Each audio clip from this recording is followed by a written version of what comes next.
Okej, ta är vi nu och Eurostudion och vi gick runt här i studiesträdet som är parallell vi Ströj i København. Så var det en kiosk här eller som sålde mat som gjorde så läckers pasta vi kullinge och mozzarella och sen av tomat och så har han gjort ett äkna basilikum och sätta samman här till pinjechatner, cashewnötter det heter för att blanda samman med det, okej? Och så var det här kort i en sån liten plastik backa vi slöjfum och så är det en kulling. Så tar jag gärna nu. Yes, och vi börjar vi att köra salt i pasta igen och salt. Pasta i. Släppte koka. Så har vi kulling och heter vi stöjjar det inte. Vi kokar det. Det ska kokas till den där rätten är. Så jag vill stöjja det så blir det för avska av stöjje smaken och det ska vara lättur. Det ska vara lättur rätt. Så heter kokar vi. Ja, och det som är viktigt är att det vaska händer. Då man ofta snuddar. Man glömmer att vaska händer då man fast vid sådana ting som är det. Men det ska man göra. Så vi tar cirka hälften av oss ner. Som passar på luktar han det. Vad säger du till det? Men jag hade ju sagt att vi, och jag skulle snägga handlar. Detta ska stanna i 20 grader. Basilikumplanta ska stanna i 20 grader. Och oavsett om man ständer i en kassa eller inte, hvis man ständer i en kölrum, så blir den kald. Och tog blöjorna brun. Det skulle stanna i ståtemperatur. Så jag förstår inte att det är handlarna inte köra det ut i handlen, att den här kassan som det ständer i. Nå, vi tar cashewnötter. Det är det dyraste i ratten i det. Det är cashewnötter och pistachienötter. Vad var det kostar? Vad tror du? 2,50. Okej. Det är 20 gav. Så är det pinjechatner. Jag har glömt kvitlägg, så vi sätter lite paus. Ja, och så körer vi ett kvitlägg i. Och till pesto, till ska se om det har kvitlägg i. Så körer vi ett. Du säger ju Anne att det var hemmagjort basilikum, men du menar det var hemmagjort basilikum pesto? Pesto, skilda ja. Alltså. Pesto. Det är Parmesanost. Oj.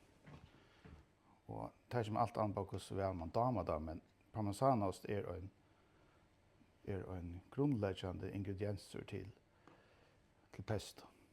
Så har vi ett pistachienötter, pinjechatner, kvitlägg, basilikum, parmesan och så olivenolja.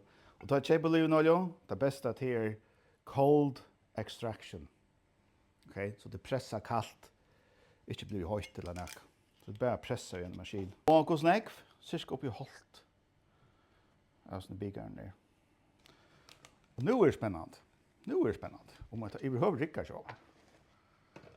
Okej. Vi tar då blender det.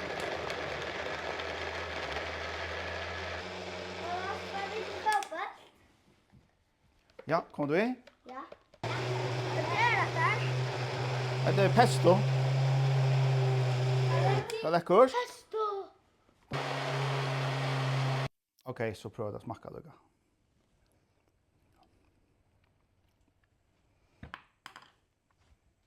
Jag har glömt att salt i. Det kommer nu. Vi behöver inte bruka allt det. Det kan fristas. Det kan gå i massa kölskap någon. Det kan man bruka till brei. På spajpilso eller rottelpilso. Prova det efter.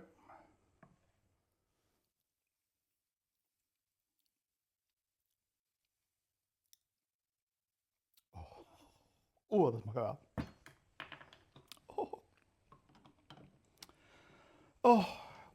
Jag får ta det in.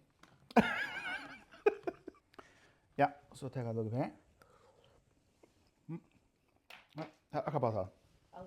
Al dente. Yes, så ständer detta bara och kölnar. Det ska inte vara så högt då vi ska bruka det. Här till koka liot. Kullingren. Døgurði passivur og kókar í salti og ikke mer. Til at det kommer ungen ungen eka smakkar som jag lägger pesto i som vi akkurat har gjort. Da. At vi, jeg har løyt et sånn pikkeløttel mozzarella oste. Man färda, jag vet att man färda nere och man färda sikkert också i förrjun. Så hvis du vet hva man färda, så må gärna se fra. Så jeg bruker på henne her. Man färda i køldisen her som ostren ligger. Det så ekstremt lekker mozzarella. Altså friske mozzarella-oster. Det er ikke lekkrere enn det.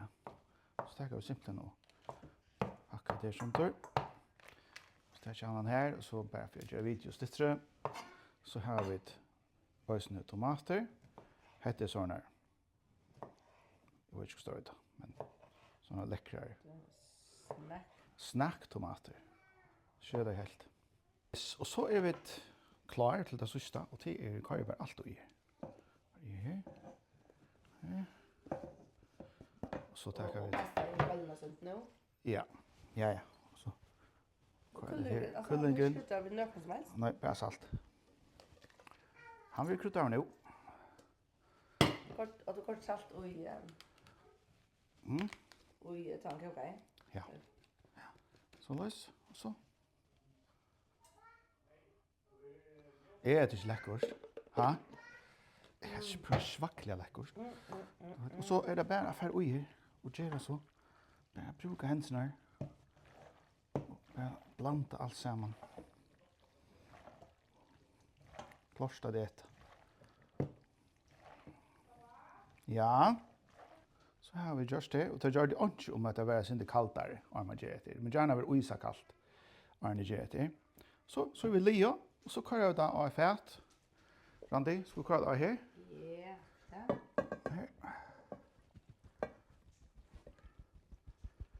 Her. Så halvdig jeg kan godt prøve det, ja. Så er det plåst her.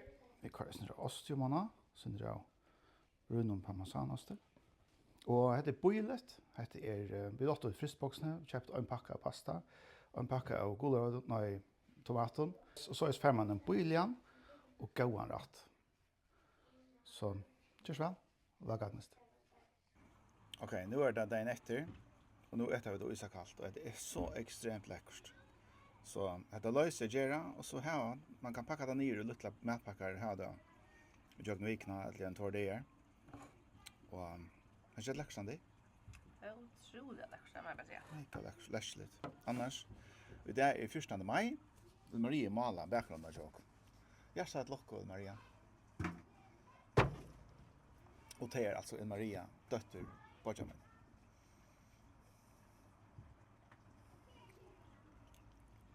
Det er lekkert.